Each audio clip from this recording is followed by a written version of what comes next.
Bismillahirrahmanirrahim.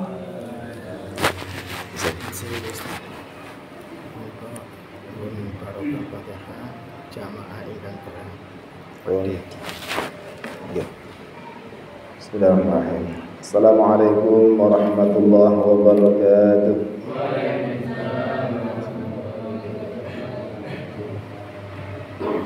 Bismillahirrahmanirrahim. Alhamdulillahirabbil alamin. Wa bihi nasta'inu ala umurid dunya waddin. Wassalatu wassalamu ala asyrafil anbiya'i wal mursalin. Sayyidina wa maulana Muhammadin wa ala alihi ashabihi wa dzurriyyatihi ajma'in. Qala rabbi shrah li sadri wa yassir li amri wa hlul 'uqdatam min lisani yafqahu qawli.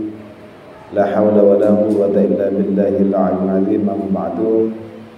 Hadratul muhtaramin, para alim, para kiai, para ustaz, para sepuh, tokoh masyarakat, sedaya hadirin hadirat jamaah musalla Bustanul Ulum Kebon Jaya rahimakumullah. Matur nuwun senantiasa dirahmati oleh Allah Subhanahu wa taala.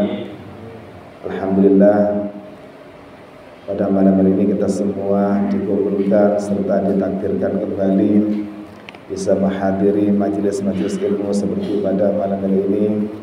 Mudah-mudahan kumpulnya kita ini membawa berkah dan bisa menjadi tambahan catatan amal baik kita nanti di akhirat. Yang kedua, salawat serta salam marilah kita haturkan kepada junjungan kita Nabi besar Muhammad sallallahu alaihi wasallam. Matur muga sedaya dados umat kanjeng Muhammad diakui umat kanjeng Muhammad dan saged asar syafaat kanjeng Muhammad sallallahu alaihi wasallam. Para sedaya yang mulia, saderenge pengawasan penilai, monggo saderenge kita melampaui tawasul dunia dipun khusakan dumateng kanjeng Nabi Syaikhul Qadir dan pengarang kitab Fathul Qorib Al-Mujib serta guru-guru kita semuanya, orang tua kita semuanya, dan juga ada nomor request ya, permintaan mohon barokah Fatihah dipun khusakan dumateng Bapak Didik yang saat ini lagi dalam keadaan sakit. Mudah-mudahan barokahnya Fatihah kita semua, penyakitnya diangkat oleh Allah SWT, segera diberi kesembuhan lagi seperti sedia kala, sehingga bisa melakukan rutinitasnya setiap hari seperti berjamaah di musala kita ini.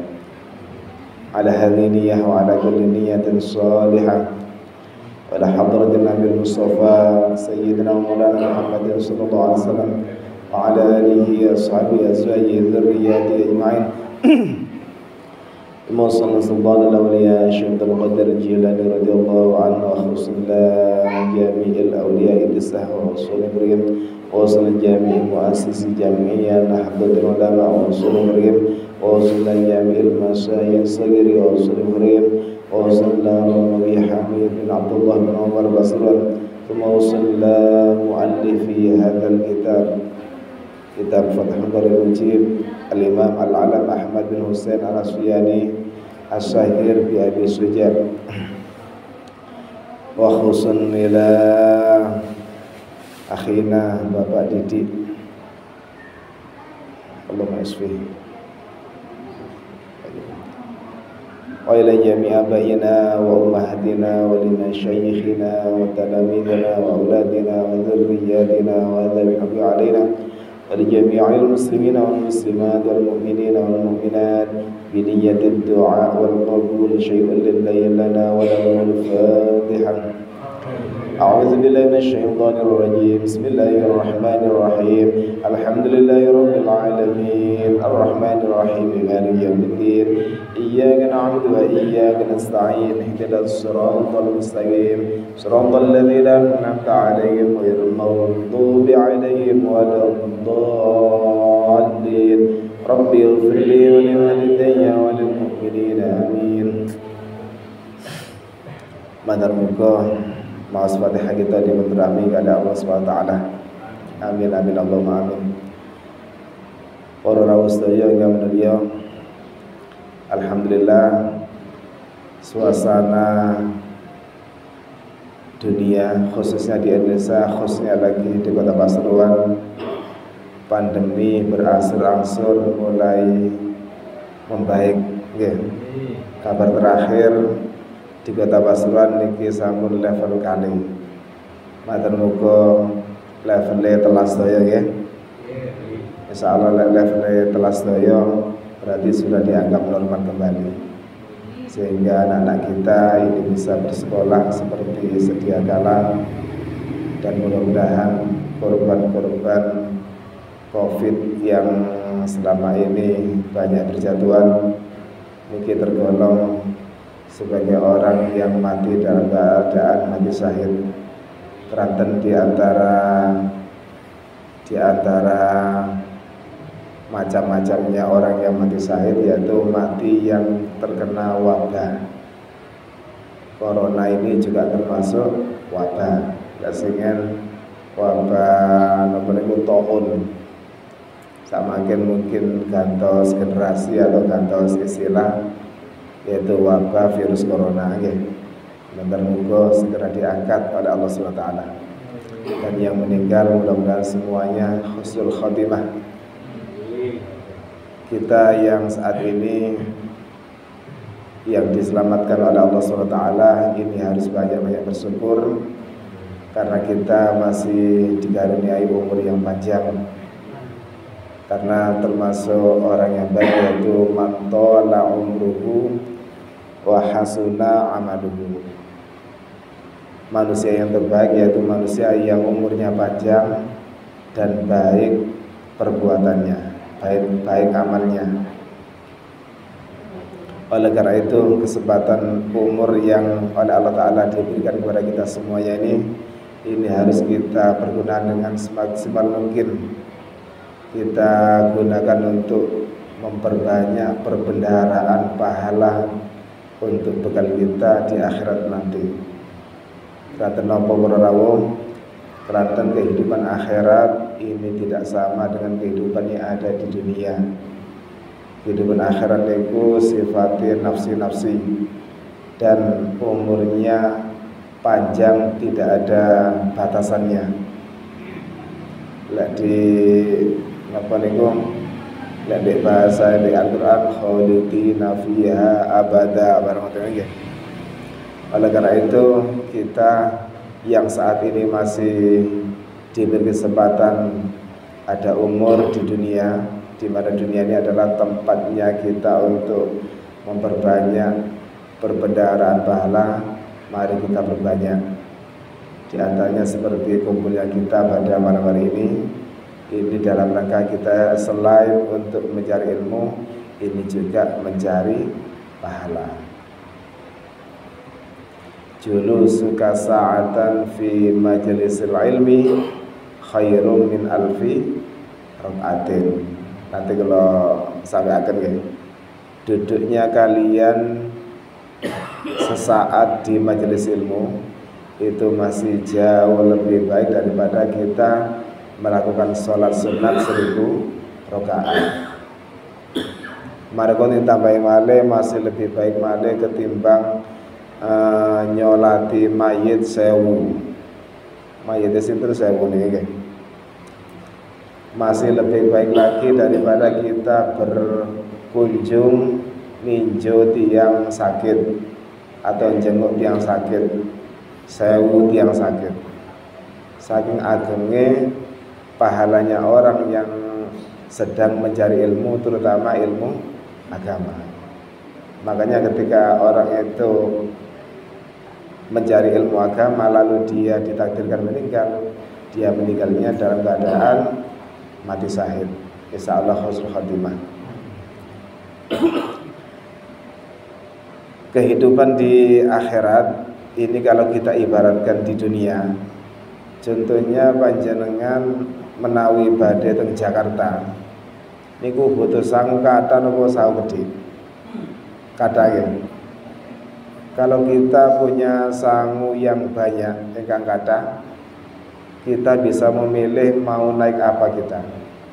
Naik pesawat saged, sepur atau bis patas, yang penting sampai di Jakarta.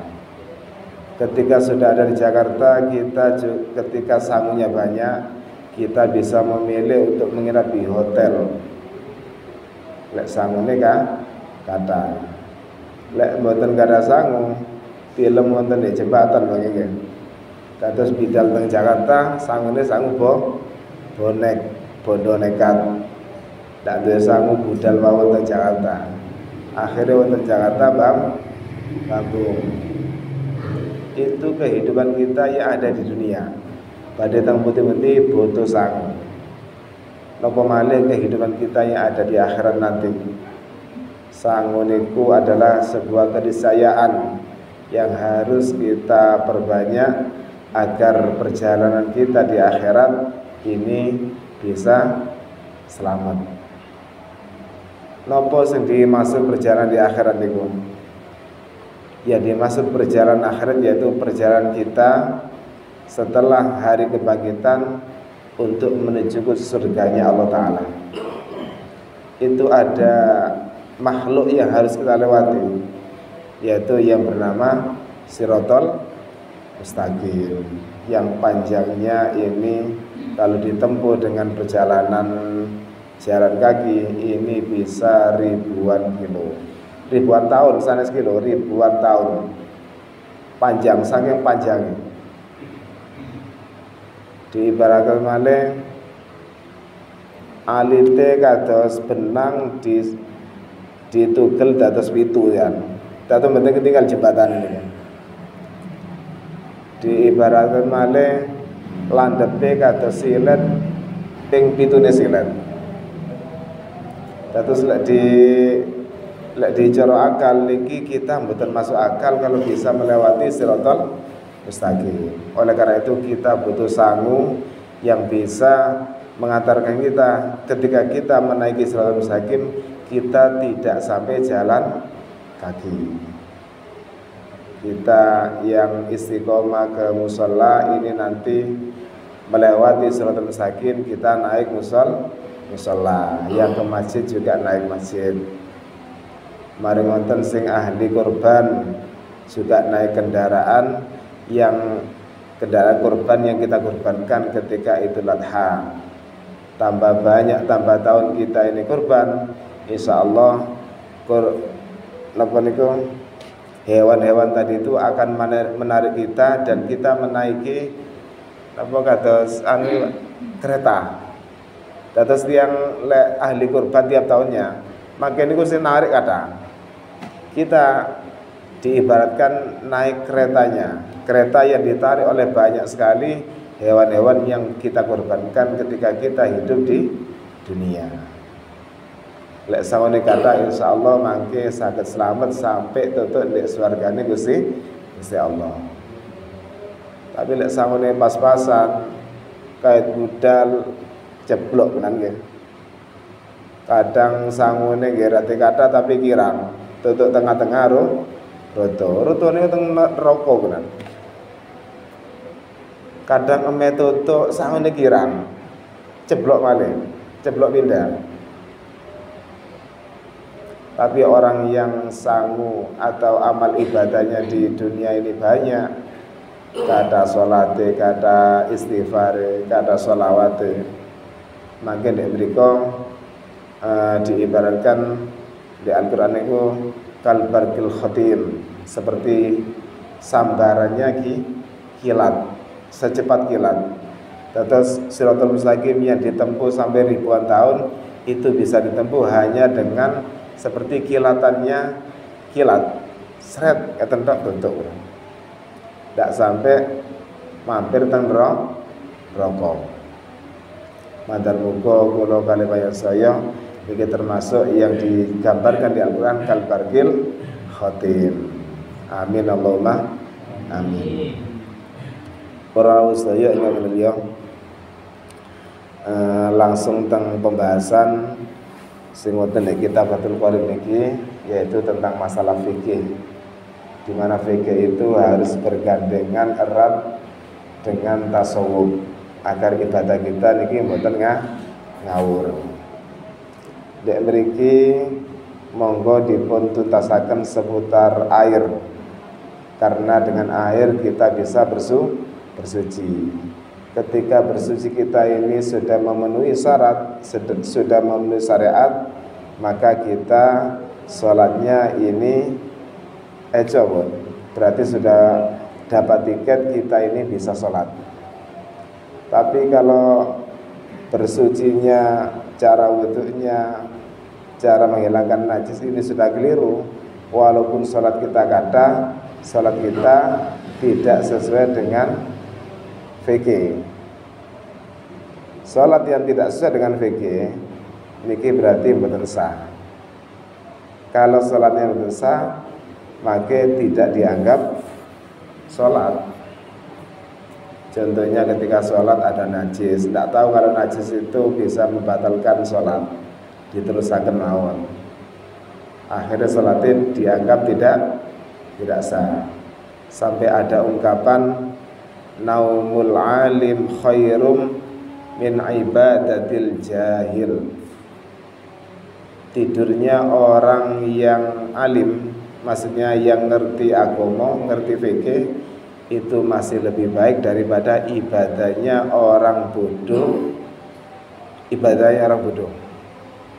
Orang bodoh tidak tahu rukun, tidak tahu syaratnya ibadah, dia beribadah.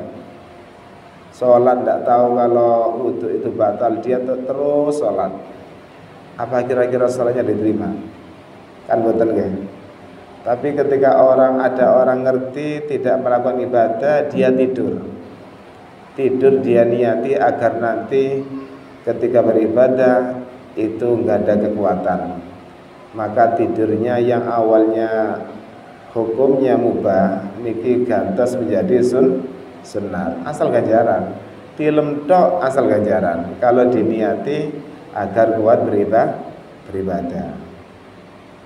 Sing wau tiang jahil, orang yang boten paham agama, melakukan sholat tapi persyaratan sholat tidak dipenuhi, maka walaupun sholatnya sampai berjumlah ribuan rakaat, sholatnya tidak diterima. Pembahasannya tentang masalah air. Kula ulangi malih, pembagian air niku wonten sekawan. Nomor setunggal, airnya suci dan bisa mensucikan dan tidak makruh untuk digunakan. Inilah yang dinamakan air mutlak. Yang kedua, air itu suci serta bisa mensucikan tapi makruh penggunaannya, yaitu air yang ada di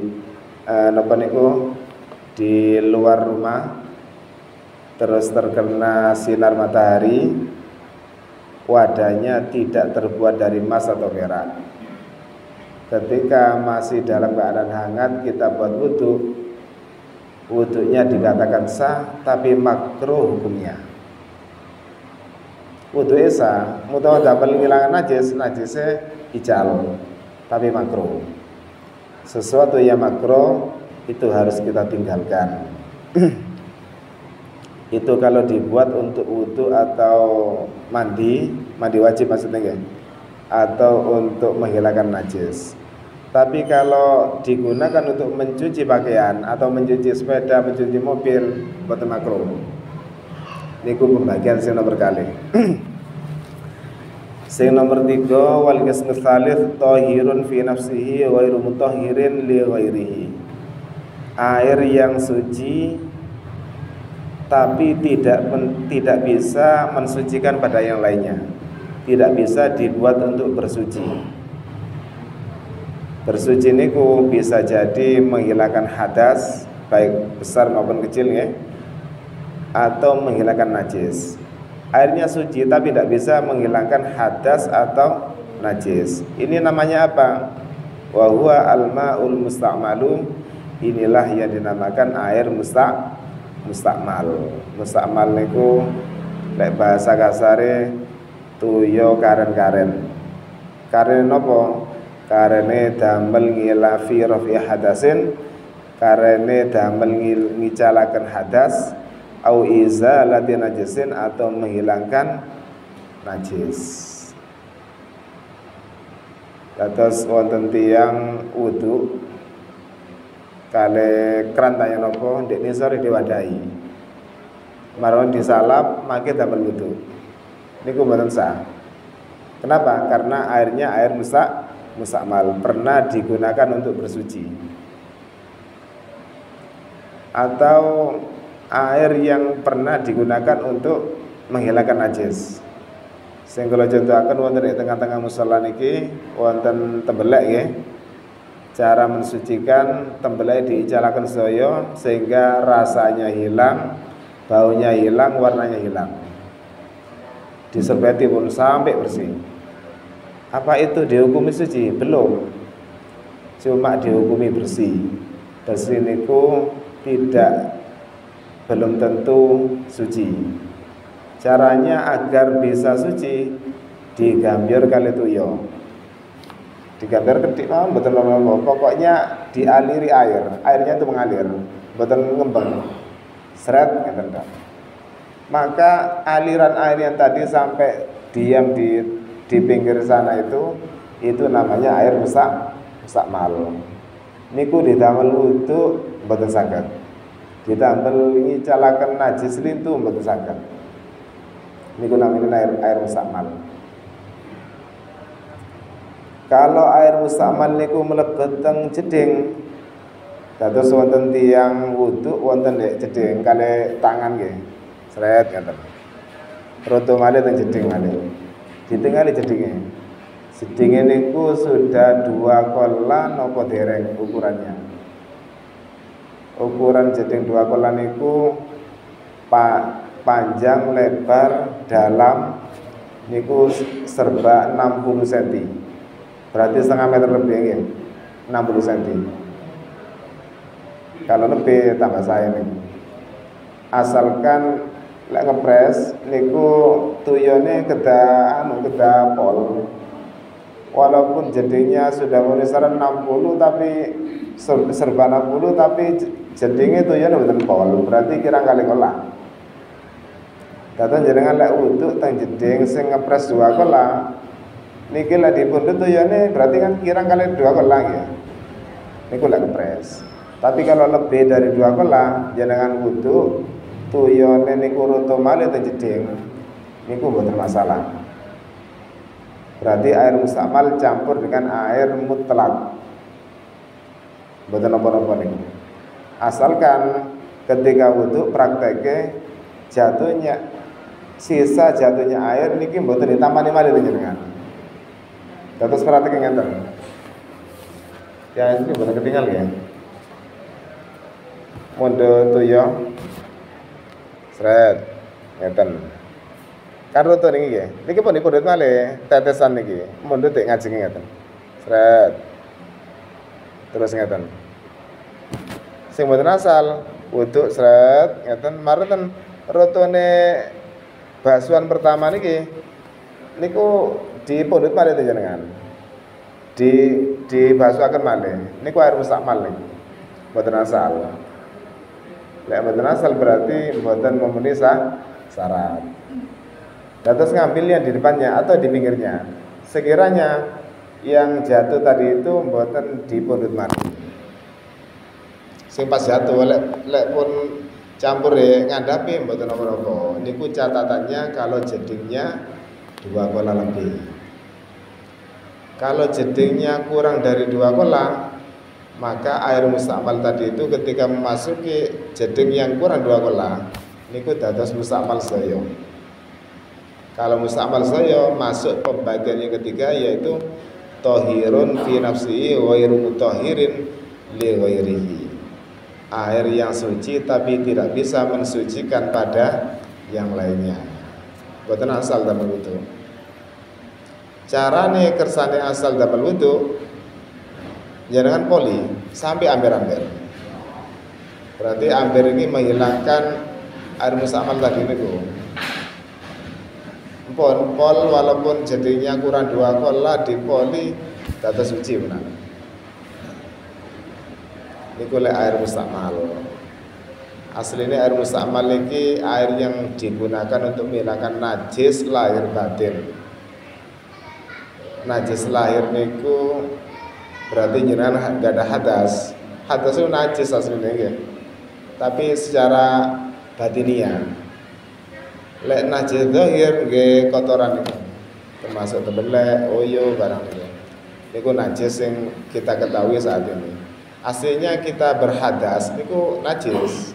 Sedangkan orang yang mau sholat ini syaratnya harus suci. Suci dari najis zahir dan najis batin. Najis zahir niku nggih najis seperti yang kita ketahui. Najis batin yaitu hadas.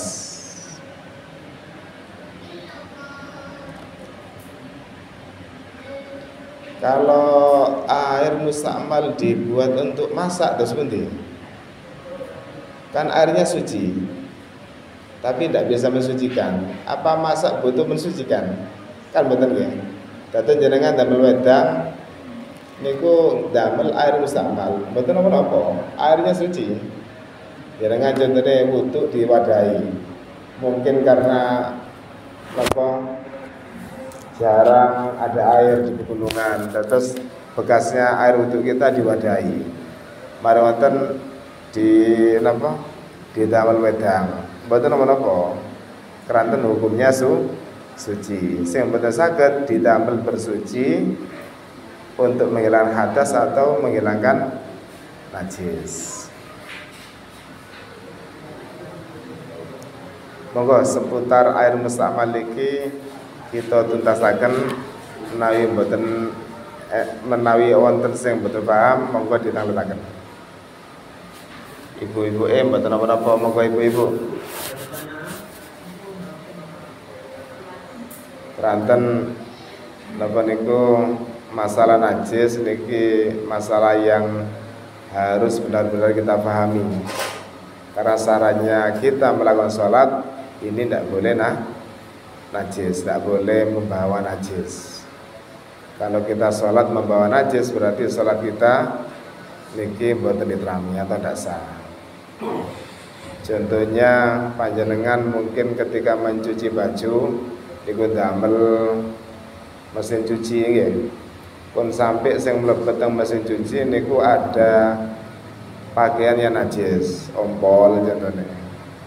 Niku di basuh riyen, di sucene riyen, mari kita lebetaken mesin cuci. Terus yang ada di mesin cuci niku semuanya suci. Tinggal membersihkan kotorannya saja. Kotoran yang mboten najis maksudnya.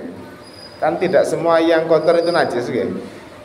Keringat jenengan kotor kan. Tapi suci. Lha sewu, umbel niku suci. Ketek barang. Pokok dari anggota tubuh kita yang najis itu cuma ada 2. Yang pertama yang keluar dari jalan depan, yang kedua yang keluar dari jalan belakang. Sampun kali niku tok. Cuma ada pengecualian kecuali ilal mani, lek kitab niku, kecuali mani atau sperma. Sperma niku hukumnya suci. Indah Syafi'iyah menurut Imam Syafi'i. Lek sperma najis jenengan najis saya nggih, kula kalian jenengan nggih. Untunge Imam Syafi'i menghukumi suci. Keranten Kanjeng Nabi nate napa niku pernah kejadian ketinggal di napa umpami sarung niku sarung nggih niku ditegur oleh Siti Aisyah. Estrine Kanjeng Nabi niku wonten manine ndek resukan jenengan. Oh iya ta, garing menan. Kanjeng Nabi di ngetenaken tok. Mboten sampai dicuci. Ini menunjukkan ulama bersepakat bahwasanya mani itu hukumnya suci. Yang jadi pertanyaan, bagaimana hukumnya mani proses keluarnya mani itu kan didahului oleh madi ya nggih. Wonten madi, wadi, mani. Madi niku keluarnya ketika syahwat yang tinggi. Kados oyo Tapi mboten sanes maneh niku, biasa rada ceket-ceket nonton niku. Niku hukumnya najis niku, sami kali oyo. Wadi nggih ngoten. Jenengan mantun kerja kesel kabeh.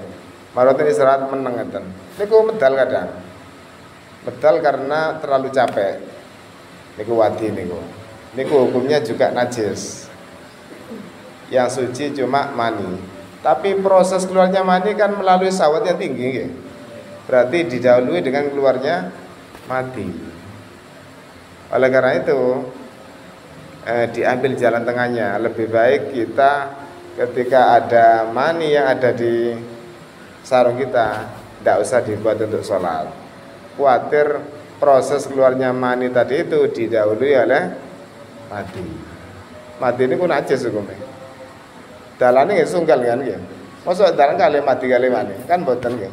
Sunggal. Mati kali mani kali wadi mboten. Mboten sami kali jenengan ngoyo niku.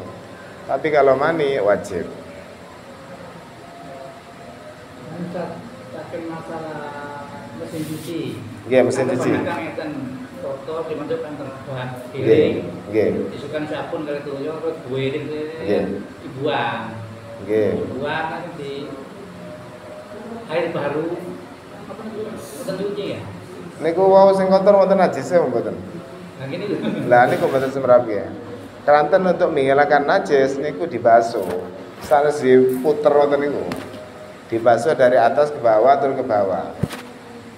Sing saya niku manual, dados metu ngeten nggih. Mboten paham apa najis apa mboten nek mesin cuci. Jenengan lek mantun digiling saya sampai bersih. Lek jenengan mamang, jenengan gambiar tok. Di anu apa digambiar ngeten kali tuyo kali secara manual sunggal-sunggal. Lek mboten kesel iki. Tapi saya pancen dianu dibedakan. Lek anjen nyoto najis niku disuciani riyen mawon mangke dilebetaken lek pun anu lek pun suci. Lek sik mamang wanyan disuciani saya riyen. Keranten mangke kuates di damel salat. Nggih lek damel lari bayi ta lari alit mboten damel salat maksudnya. Mboten napa-napa. Kuates salah satu dari bagian itu kita buat salat. Dan kita ragu akan kesuciannya. Niku nggak akan berpengaruh pada keabsahannya sholat itu sendiri. Mantun kedua kali buang airnya terus diglocok. Mau dua kali timbul. Tapi nang mesin cuci. Nggih. Lah niku yang bermasalah. Gambiar niku terbuka, terus langsung gambiar seret langsung roto ke bawah. Niku gambiar tapi campur niku Pak, nang ini Pak. Soalnya wonten mesin cuci ya. Mengalir, airnya harus mengalir. Nggih. Dua ya. Nggih. Ini pedes dua. Terus digambiar. Tapi gambiar kan mendel mesin cucinya. Praktek jangan digambiar. nggih, prakteknya mboten ngoten. Prakteknya gambiar niku roto tengah ndap langsung. Lek ngoten campur malih Pak. Berarti campur aja ya? Nggih, tasik campur. Atas mboten saged dikatakan suci 100%. Tasik ragu. Kedua kali di dalam pengering. Nggih. Jadi konten alat hamilnya dulu. Nah, itu gagal malih. Langsung turun ke bawah apa campur malih, Pak? Pasti ke bawah. Tapi ini keadaan campur. Kan mesin cuci sak menten kan nggih. Kan diperes wonten balik-balik pengeringin dan pasti wonten toyone harus dirasain. pokoknya aturannya menghilangkan najis itu airnya harus mengalir dan boten kembali malih, Pak. Perkane ketika kita WC nyiprat Pak. Kebanten nyiprat mendukur, baru tukang isor mendukur. Kali dados najis saya. Lek gambiar pokok dipastikan ke bawah semuanya. Nggih. Nggih. Di terakhir gila itu gambar kalian selat niku saya. Terus dulu. Niki buat lunak nggih buah. Niku kok iki. Oh, kali selang manual Pak ya. Niku gambar terakhir. Oh. Tapi kadang nyampur ngono lho. biasanya ngantar mas tunggal gambar kayak manual itu. Itu Campure sing gare mamang Mas. Campure sing gare mamang kok. lagi ini Nggih. campurin itu ya. Sing paling aman ngeten Pak, niki solusi nggih. Nggih. Boten apa pun kali mesin cuci. Menawi jenengan mamang iki najis apa ndak, mangke jenengan PP pun. Wonten PP saya jenengan mundut selang, jenengan saja digambar di anu, disemprot. Marang ngoten tergantung keyakinan jenengan. Wis cukup. Lek jenengan dek mana yakin niku cukup suci niku. Lantas ukurannya ngoten, ukurannya napa terus mana jenengan wis cukup menurut aku. Tapi pun asal-asalan harus dengan penuh napa kehati-hatian. Sing paling aman niku. Soalnya gambar niku harus turun ke bawah, boten campur malih. Lebih aman niku. Nggih. Kambiori. Mesin cuci. Gambarnya mau nggih, gambar pertama sing bermasalah niku. Nggih. Lek gambar manual sungal-sungal jenengan yakin niku wis suci, lebetaken wis suci, aman niku pun. Tapi jenengan boten usah gambar di luar. Lek tasih mamang digambar malih boten ora kok. Ranten anu apa niku? Lek urusan najis ini kedah ngati-ngati. Lek di gambarane hadis iku mangke niku isinya isinya neraka, di antaranya banyak diuni orang yang meremehkan najis. Nggih, nanti kita mungkin lagi meremehkan najis. Juga kita tidak boleh terlalu takut pada najis. Kenapa? Ada solusi. Najis itu bisa dihilangkan. Kita menjadi umat Kanjeng Muhammad niki kita bersyukur. Keranten najis itu ada solusi, yaitu bisa dihilangkan, bisa disujani. Lek ningali kados umat insyaallah umat Nabi Musa gitu. Ketika pakaian itu terkena najis, itu tidak bisa disujani. Kudu disobek kan. Digunting. Terus lengannya jenengan kan najis ya. Iku bisa ke disujani pun, digunting. Soro kata semua singan itu. Kita yang menjadi umat Kanjeng Muhammad ini kata syukure karena banyak rukhsah atau dispensasi, kemurahan yang diberikan kepada kita semua. Mungkin karena umurnya kita ini pendek-pendek, sehingga untuk beribadah niki terbatas. Lah umat sing kan sampai ratusan tahun gitu, ribuan tahun umurnya, sehingga potensi untuk menambah ibadah niku panjang. Tapi yang singen umat singen niku nek wonten tiyang umur 80 mejar niku waduh si arek mati ngoten. Padahal umur 80 nggih. Nek demikian berarti tergolong sepuh kan. Soalnya singen niku umurnya sampai ratusan tahun, bahkan ribuan tahun ngoten. Bisa ulang ya. Gimana tidak menawi wonten pertanyaan malih, kita lanjut di pertemuan yang akan datang ya. Nanti muka sing sekedhik iki dados ilmu kang manfaat dengan barokah fid dunya wal akhirah. Al-Fatihah. Bismillahirrahmanirrahim. Alhamdulillahirabbil alamin. Iyyaka na'budu wa iyyaka nasta'in. Ihdinas siratal mustaqim. Siratal ladzina an'amta 'alaihim ghairil maghdubi 'alaihim waladdallin. Wassalamualaikum warahmatullahi wabarakatuh.